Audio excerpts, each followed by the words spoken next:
What up, gang? Carolina Jackpot Time coming at you on Tuesday evening. I hope everybody's doing well today. It's about 6:50 on Tuesday night, and if you ain't went out and voted yet, well, guess what? You're too damn late. If you don't get in line by 7 o'clock, you can't vote. And unless you live basically across the street from your polling place, you are unfortunately out of time. So you live in a country where you're able to go do that freely and cast a vote that makes a difference.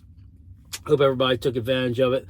That is of age and able to. Anyway, I'm not going to talk about that a whole lot. You'll get plenty of that this evening. We're not going to fill you up with that today. But I do want to talk some stuff about some Gamecock football. And you know what? First of all, I'm going to talk about the game Saturday. But first of all, I want to talk about this. I've had about 10 or 15 comments in my comment section the past 3 days. Well, ever since Saturday night's game. What you think about Beamer now? You want Beamer fired now? What you think about Lenoris now? You think Lenoris is an FCS quarterback now? They want Carolina Jackpot to eat some crow, I guess, or eat my words. Now, I once told you on this channel on more than one occasion that I didn't think Shane Beamer was the dude. And if I was wrong, then I would be glad to eat crow. I would be glad to eat it as long as it came with hot sauce and a side of grape jelly. I'd be fine with that. Well, Shane Beamer won a big game Saturday night. No doubt. He did. His team won a big game. His staff was well prepared. They prepared the team very well. They did a great job. I was proud of them.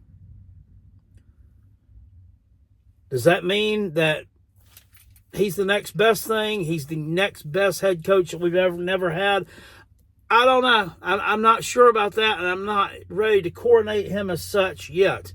We've seen a very, very small sample size, a very small body of work. Now, the things that I saw Saturday night were things that teams that we have had in the past would not have done. When we were down 20-17, close to halftime, and the team took that ball, they went on like a minute-and-a-half drive, they punched A&M in the mouth, they went down, they tied the ball game up. That took balls, that took moxie, that took some guts, and that took a little bit extra. And that was something that you would not have seen from teams that we've had in the past. They would have sat on it, went in at halftime, and tried to make some adjustments. That would not have done that. That was the turning point and the hinge point of that game. And right now, yeah, I mean, I could not be prouder of Shane Beamer than I am right now. Of the way that he got the team prepared, or his staff got the team prepared. I keep throwing the staff in there because they all got them prepared. But he heads up the joint. He's the one who sets the tone. And they're doing a really good job right now. Make no mistake about it. When you say, oh, you want him gone? I've never wanted the guy gone. I never wanted him gone. Never wanted him to fail. Never wanted to see any of the players fail, ever. I wish nothing but the best for any of them. I hope that he goes 15-0 next year.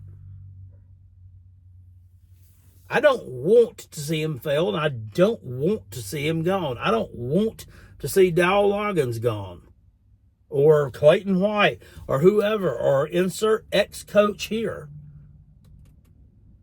I want to see them improve. I want to see them do better.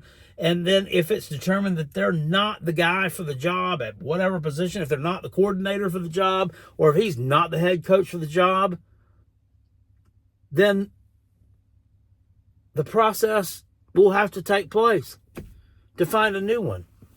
But I don't want anybody gone. I don't want anybody to fail. So, I mean, it's like people enjoy. Look, I mean, a lot of these people that are making these kind of comments, you're thinking the same damn thing yourself. But just because I get over here and I put videos out and I put them out here on YouTube for the whole world to see, then it's like you enjoy dunking on old Carolina Jackpot enjoying some kind of victory and thinking that I'm supposed to come out and offer some big, huge ass apology because we won a damn game. Nah, ain't happening, bro. It ain't happening. Not right now. Not right now. It ain't happening. Anyway, that's what I got to say about that one. Now, on to this game Saturday at Vanderbilt. I'm actually going to this game. I'm looking forward to it. I'm really looking at some, we've got some family that lives near Nashville, Tennessee, so we'll get to visit them and go to this ball game Saturday afternoon. It starts at 4:15, be 3:15 their time. Of course, I believe it's on the SEC network. Gamecocks and Vandy. Man, I mean, Vanderbilt's had a hell of a damn season, haven't they? I mean, as much crap as I talk about him, as much as I talk like I'm kind of clowning on San Diego Pavia and all this, I mean, I respect the hell out of what he's done. I mean, there are not a lot of players who would get, who would be like so all freaking in about Diego Pavia to Vanderbilt is this year's Cody Schrader to Mizzou. What Cody Schrader, remember the running back at Mizzou? It was like almost like they followed the same kind of path. I think Cody Schrader was at a D3 school and maybe he was at a junior college, and then he kind of walked on the team at Mizzou. Drinkowitz kind of offered him a scholarship. Well, he didn't offer him a scholarship. He offered him a spot as a walk-on. He got there, proved himself, and then they offered him a scholarship after that. But it's like Pavia was on like junior college somewhere, and then like Jerry Kill, who's the coach at New Mexico State, saw him or somebody scouted him, got him on the team there. He was there for 2 years, and then Kill gives up the head coaching job there because he's having some medical problems. Can't continue to be the head coach there, but then he transfers there with him. So, like, what I'm saying is, I can understand Cody Schrader getting all pumped and amped up to be the starting running back at Mizzou. It's kind of hard to fathom somebody with that much intestinal fortitude, that much guts, and that much balls being that amped up to be the 12 years later coming of Johnny Manziel at Vanderbilt. I mean, Mizzou, think of Mizzou football tradition, while yet, I mean, it's not the pinnacle. I mean, it's not the greatest in the world. They've been, above average some years, mid some years, and some years they've been really good. Vanderbilt has been the shits forever. So, I mean, it's hard to fathom that happening, but he's doing it. He's doing it right now. Their SEC wins, they have one really good SEC win. That win over Alabama was huge. Their other two wins, the win over Auburn sucks, okay? Let's just call it for what it is. Auburn sucks. Kentucky sucks. Both those teams are terrible. Now, on the flip side, the Gamecocks, I mean, our SEC wins, Oklahoma sucks. I mean, they do. Kentucky sucks, and then we had the big home win against A&M. I mean, I'm not going to say it out loud, guys, because I'll probably piss somebody off, but I think this A&M team was potentially as good, if not better, than Alabama. I mean, defensively, I think they were anyway. Alabama probably has a little bit more talent, but I don't know. It'd be interesting if those two matched up. I think it'd be a pretty even matchup. Go ahead and type in the comment section below why I'm an idiot. But no, Alabama beat Texas A&M out of the building. Jackpot beat them by 3 touchdowns. No, they wouldn't. Well, those are all pretty even. But the thing that I'm noticing is South Carolina is starting to hit their stride right now. If you've watched the Shane Beamer team the entire time he's been head coach here, even last year, even though we did end up with a losing record last year, these teams start to blossom in November. So it was really not that much of a surprise to me that we beat Texas A&M. It was a surprise to a lot of folks. I had a good feeling I was nervous about that game, but I had a good feeling about it going in, even though so many people were talking about South Carolina, hyping them up and this and that and the other. Now, with this game, if you watched Vanderbilt on Saturday afternoon at Auburn, and you watch this objectively, I'm talking to you objectively about this game, I noticed that they're starting to slow down a step. They're starting to sputter a little bit. Yeah, they were able to win that game because, why? We already talked about it. Because Auburn sucks. They're not any good. I mean, if you listen to the Cube Show podcast, like I've asked you to do, the Cole Cubelet podcast, great information. I mean, it'll give you some football insight that kind of puts it in layman's terms for you so you can understand it, but yet he's kind of diving into a football at a deeper level. And, of course, he's going to talk about Auburn a lot because he's an Auburn man, and he's convinced that they just don't know how to play winning football, period, right now. It's kind of shocking to hear. There's no sunshine pumping there. There's no, well, they need to do this right, they'll be okay. If they just get this right, if they just do X, Y, and Z right, they'll be okay. No, he tells it for what it is. So they don't look like they know how to play winning football at all.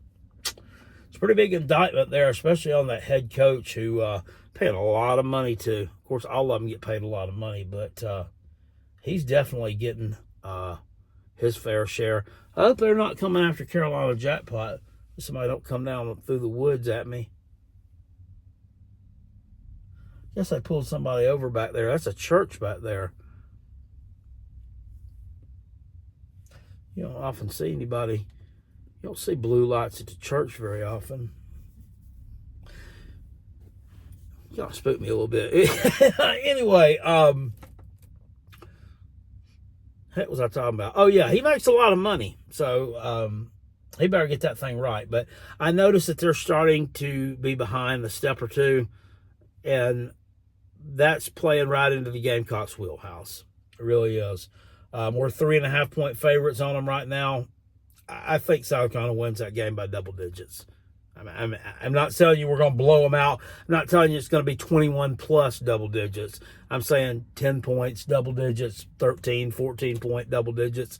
That's what I'm talking about. I mean, I think South Carolina is just peaking at the right time, and I think South Carolina plays an aggressive but disciplined type defense.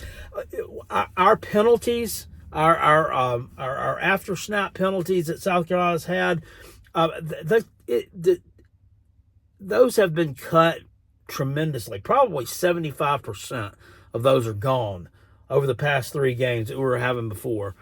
Just an incredible job there of staying disciplined by Clayton White's unit. And they're going to get a chance to do some good stuff on Saturday afternoon. You should really watch that ball game. I think that this is going to be a big win for the Gamecocks. And, I mean, it's taken nothing away from what Vanderbilt's done this year. They've had a really good season, and I mean, it's going to continue to be a really good season. I mean, they've got, the game against us. I can't remember who else they play. It's somebody fairly insignificant, though. Pretty insignificant. Oh, yeah, it's Tennessee, I think, at the end of the year. Yeah, it's Tennessee. Then they play somebody else, too. God, I can't remember who else they play. If I could pause this video right now and look at their schedule, I would, because it's driving me nuts. Anyway, they've got another game in between there and us somewhere, too. But they're going to win at least 7 games. And it'll be the most successful season they've had in a while. And with that being said, this is still a losable game. Still a losable game for South Carolina. South Carolina's unprepared. If I was wrong about, Diego and the boys maybe they were just kind of beat up that game. Maybe they'll be fine for this one. I really don't know, but I'm thinking that I'm not wrong in saying that. I'm thinking that they're starting to run out of guys. They just don't have the depth that some teams do. I mean, there's nothing wrong with that. It's just the way that it is. But this is going to be a big game for the Gamecocks, big game for Vanderbilt. 4:15 Saturday afternoon, 3:15. If you're in the Central Time Zone, make sure you take a look at it. And by the way, I mean, if you ask me if I want Beamer fired yet, still, whatever, do I want him fired? Do you want this and that done? No, I'm not answering you. So, have a great day.